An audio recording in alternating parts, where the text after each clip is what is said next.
Assalamualaikum warahmatullahi wabarakatuh. Pada pertemuan hari ini kita akan mempelajari materi yaitu menulis paragraf, begitu ya. Nah, pada materi menulis paragraf ini ada beberapa hal yang perlu saya sampaikan. Pertama, terkait dengan definisi paragraf.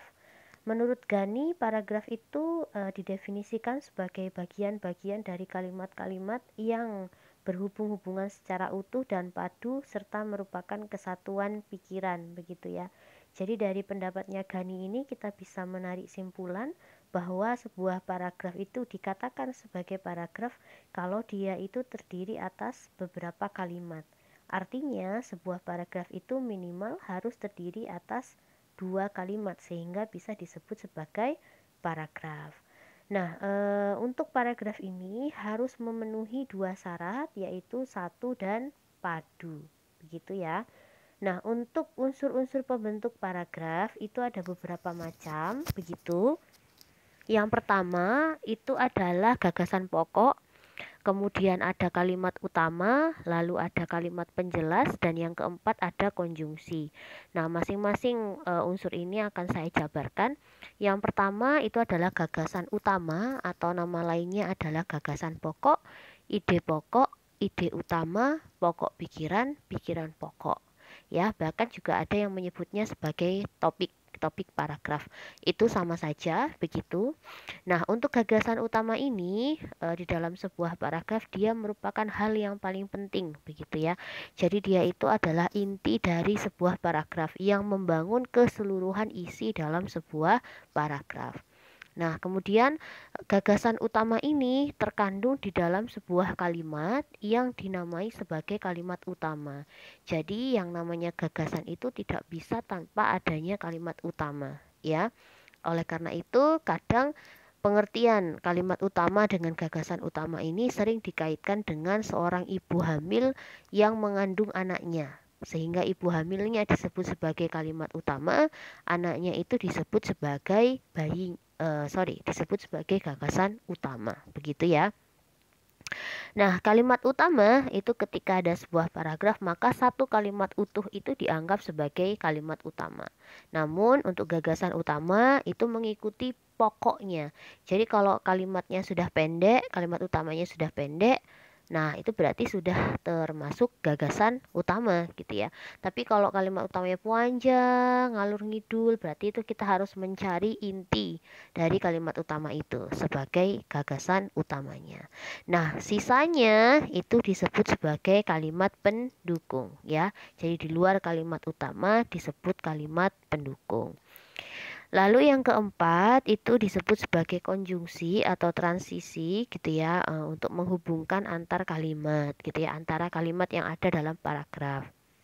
Nah, untuk konjungsi sendiri itu dibedakan lagi menjadi beberapa macam, teman-teman. Ya, secara garis besar ada 3 jenis konjungsi. Yang pertama ada konjungsi intrakalimat, lalu ada konjungsi antar kalimat, dan yang ketiga adalah konjungsi antar paragraf. Nah, konjungsi intrakalimat itu masih dibagi menjadi 3 lagi. Ini sama ya, yang antar kalimat itu dibagi menjadi 2. Nah, yang antar paragraf itu 1. Jadi teman-teman bisa melihat dari tabel ini ya. Yang paling banyak tentu adalah konjungsi intrakalimat.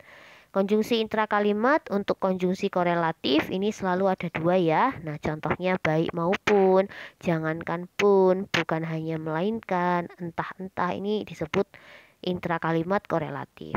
Kalau yang subordinatif itu biasanya ada di dalam kalimat majemuk bertingkat. Jadi mereka menggunakan konjungsi intrakalimat yang subordinatif. Gitu ya. Makanya kadang-kadang konjungsi subordinatif ini yang intrakalimat cenderung ya atau sering disebut sebagai konjungsi antar konjungsi bertingkat ya, kalimat majemuk bertingkat. Nah, ini contohnya sudah ada di tabel. Jika kalau asalkan, nah ini sampai kata sekalipun ya. Kalau koordinatif ini lebih sedikit teman-teman ya, dibanding yang lain. Ini ada dan, tetapi, atau ya. Sedangkan itu juga masuk sini ya, saudaranya, tetapi ini masuk sini. Melainkan itu juga masuk. Nah, untuk konjungsi antar kalimat itu yang dia menghubungkan ya antara dua kalimat. Biasanya dia itu selalu ada di depan. Kalau yang intra kalimat kan dia bisa di tengah, bisa di depan. Tapi kalau antar itu cenderung di awal kalimat ya. Kemudian dipisah dengan tanda koma untuk kalimat selanjutnya.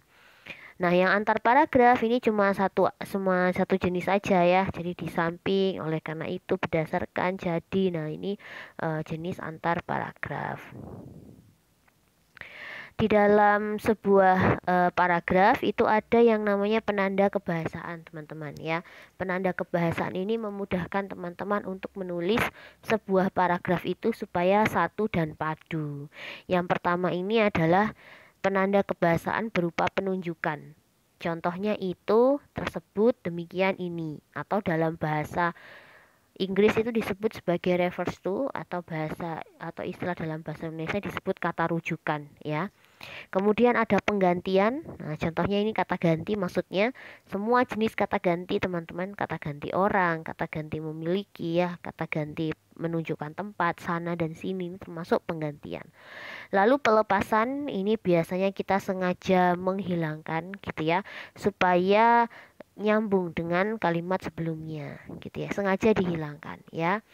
Misalnya dia tidak datang karena akan pulang. Nah, seharusnya kan di situ ada satu unsur ya, yaitu dia tidak datang karena dia akan pulang. Jadi harusnya ada kata dia di situ, tetapi dilepaskan ya. Kemudian dirangkaikan, ini berarti kita membutuhkan konjungsi. Jadi yang konjungsi tadi itu masuk juga sebagai penanda kebahasaan. Masuknya di dalam perangkaian ya. Kemudian ada beberapa aspek penyusun paragraf menurut Sulistyo. Tadi yang satu dan padu sudah saya singgung ya. Untuk yang kesatuan ini maksudnya adalah hanya satu ide pokok. Kemudian kepaduan ini setiap kalimat itu mendukung ide pokok ya. Jadi bukan satunya nggak nyambung ya. Makanya kadang-kadang ada pertanyaan atau di soal ujian, kalimat yang tidak padu dalam paragraf terletak pada kalimat. Nah, ini karena kepaduan itu sebagai aspek yang menyusun paragraf. Lalu kelengkapan dan ketuntasan benar ya, jadi harus lengkap dan tuntas. Runtut ya, tidak boleh loncat-loncat. Jadi misalnya paragraf 1 ngomongin definisi, paragraf 2 ngomongin manfaat ya. Nah, jangan kemudian paragraf 1 ngomongin manfaat baru didefinisikan. Nah, itu namanya tidak runtut ya. Lalu konsistensi. Jadi kalau misalnya ada satu subjek di dalam paragraf yang kita sebut sebagai beliau misalnya. Nah, berarti dari awal sampai akhir juga kita sebutnya beliau. Jangan di awal pakai beliau, tengah-tengah pakai dia. Nah, ini kurang relevan, kurang konsisten kita sebagai penulis. Selanjutnya adalah jenis-jenis paragraf, teman-teman ya. Ini ada beberapa jenis paragraf berdasarkan jenis-jenis pengelolaannya gitu ya. Nah, ini ada jenis paragraf berdasarkan letak gagasan utamanya. Mungkin teman-teman sudah mempelajari ini di SMA, bahkan di SMP sudah ya. Jadi ada 5 jenis paragraf: deduktif, induktif, campuran, ineratif, dan menyebar ya. Kita ke deduktif dulu. Nah, ini teman-teman bisa lihat ya. Deduktif itu ide pokoknya di awal. Ya, makanya kadang disingkat menjadi dewal. Deduktif awal. Contohnya di sini ada satu kalimat yang berfungsi sebagai ide pokok. Belakangan ini kegiatan belajar mengajar bisa dilakukan secara online tanpa perlu tatap muka. Nah, ya ini contohnya. Kemudian induktif. Nah, ini induktif juga ada di akhir ya. Ide pokoknya ada di akhir, berlawanan dengan deduktif. Untuk deduktif induktif ini bukan dia mempunyai 2 ide pokok ya, di awal dan di akhir, tidak ya. Kalimat utamanya boleh 2, tetapi ide pokoknya cuma 1 ya. Jadi kita ini mengulang kembali, menegaskan kembali di akhir sebuah teks itu bahwa hutan mangrove itu punya karakteristik tertentu. Nah, ini kan kalimat pertamanya ya. Kalimat terakhirnya coba kalau teman-teman cek, hampir sama. Itulah beberapa ciri yang dimiliki hutan mangrove ya. Di awal menggunakan kosakata karakteristik, di akhir menggunakan kosakata ciri. Nah, ini berarti masih berkaitan ya. Jadi ditegaskan kembali di paragraf terakhir. Tapi satu ide pokok. Nah, kalau ini ratif, nah ini yang ada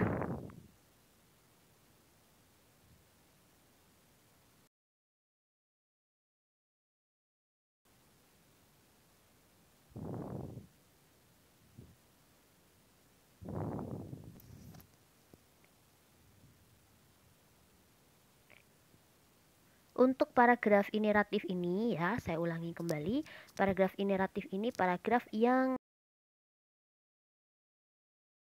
letak ya. Jadi kalau tadi di awal, kemudian ada di akhir. Nah, ini ada di tengah sebuah paragraf. Teman-teman bisa lihat ya. Cara gampangnya sih tinggal membagi aja ya. Misalnya ada 5 kalimat gitu ya. Nah, berarti cari yang ganjil, berarti yang kalimat ketiga termasuk ide pokoknya gitu ya. Kalau di kalimat ini ide pokoknya Taman Nasional di Indonesia merupakan kawasan yang dilindungi oleh negara demi kepentingan konservasi. Selanjutnya ini menyebar, biasanya kalau paragraf yang menyebar ini semua kalimat di dalamnya itu disebut sebagai kalimat utama ya, tapi mendukung satu ide pokok. Jadi untuk menentukan ide pokoknya itu kita harus menyimpulkan ya, menyimpulkan. Karena memang untuk paragraf menyebar ini sifatnya lebih ke deskriptif, mendeskripsikan sebuah tempat, sebuah benda, sebuah situasi gitu ya. Nah, ini kalau teman-teman baca, nah coba dibaca sama teman-teman ya. Nah, coba ditentukan. Kira-kira ini ide pokoknya apa? Awan mendung menyelimuti wajah ibu kota seolah siap menumpahkan air matanya. Siap membuat jalanan ibu kota sekali lagi tergenang banjir. Banjir memang ritual tak rutin di ibu kota kalau musim penghujan sedang melanda. Banjir yang merepotkan. Meski begitu, awan mendung itu tak mampu menyapu senyuman dari wajah gadis kecil itu. Wajahnya yang bulat cabi dan dihiasi lesung pipit terus saja menebarkan senyuman, seolah ingin memberitahu dunia bahwa hatinya sedang dilanda badai kebahagiaan. Apakah ini ngomongin banjir? Tidak, ya. Apakah ini ngomongin kesedihan seorang gadis? Enggak, ya. Tapi ngomongin seorang gadis yang sedang berbahagia meski mendung sekalipun. Itu ide pokoknya. Jadi di dalam paragraf penyebar itu kita harus menyimpulkan. Selanjutnya, ini jenis paragraf berdasarkan gaya ekspresi. Sama, masih ada 5, ada narasi, ada deskripsi, ada eksposisi, ada persuasi, dan ada argumentasi. Masing-masing jenis paragraf sudah saya berikan contohnya. Nah, untuk narasi biasanya ini bentuknya lebih ke cerita ya. Jadi kalau paragraf-paragraf di cerpen, di novel itu semuanya disebut paragraf narasi. Nah, ini teman-teman bisa baca secara mandiri gitu ya. Bisa di take screenshot ya, diambil gambarnya, gambar layarnya. Kemudian ini deskripsi, ini hampir mirip dengan yang ineratif tadi, yang menyebar tadi ya, hampir mirip. Teman-teman bisa baca juga secara mandiri.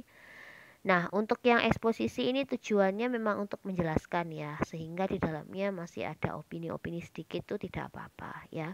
Ini juga bisa dibaca. Nah, kalau persuasi itu tujuannya untuk mengajak, mempengaruhi seseorang supaya ikut serta, ikut membeli gitu ya. Itu paragraf persuasi. Nah, ini teman-teman bisa baca.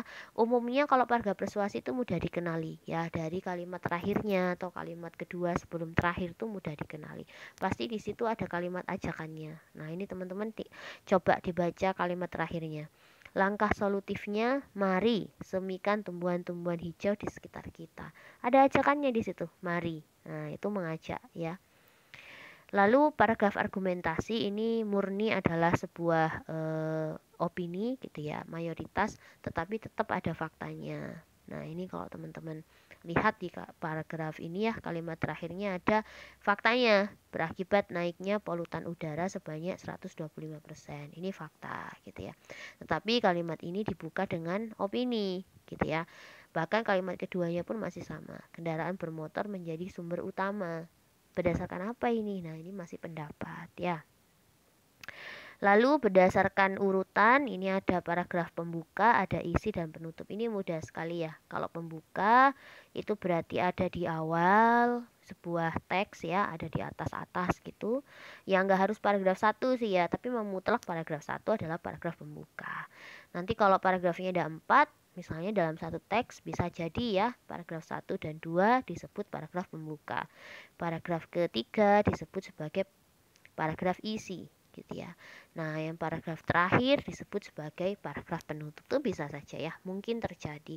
Tetapi umumnya kalau paragrafnya jumlahnya cuma 3 itu mudah dibagi sama teman-teman.